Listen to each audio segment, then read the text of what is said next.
محبت رسول رکھتے تھے.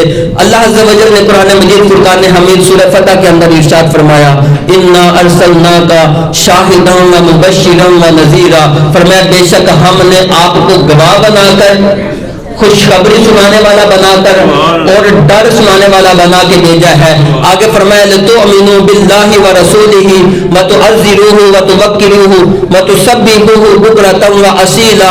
فرمایا کہ یہ سب کچھ کیوں عطا فرمایا ہے؟ فرمایا لتؤمنوا باللہ ورسولہ, تاکہ تم اللہ پر اور اللہ کے رسول پر ایمان لے آؤ, اللہ اور اس کے رسول پر ایمان لے آؤ.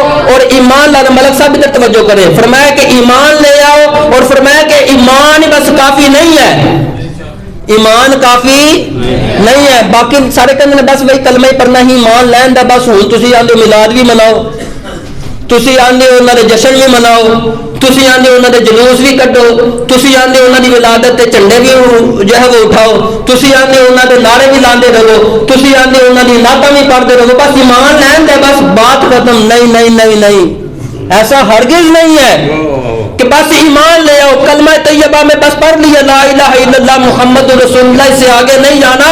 بھائی یہ ان کی غلط فہمی ہے جو کہتے ہیں کلمے سے آگے نہیں جانا. اللہ فرما رہے ہیں تؤمنوا باللہ ورسولہ, آگے فرمایا وتعزروہ وتوقروہ. فرمایا بس ایمان ہی نہیں لانا بلکہ ان کی عزت بھی کرنی ہے, ان کا احترام بھی کرنا ہے, ان کی توقیر بھی کرنی ہے, ان کا احترام بھی کرنا ہے.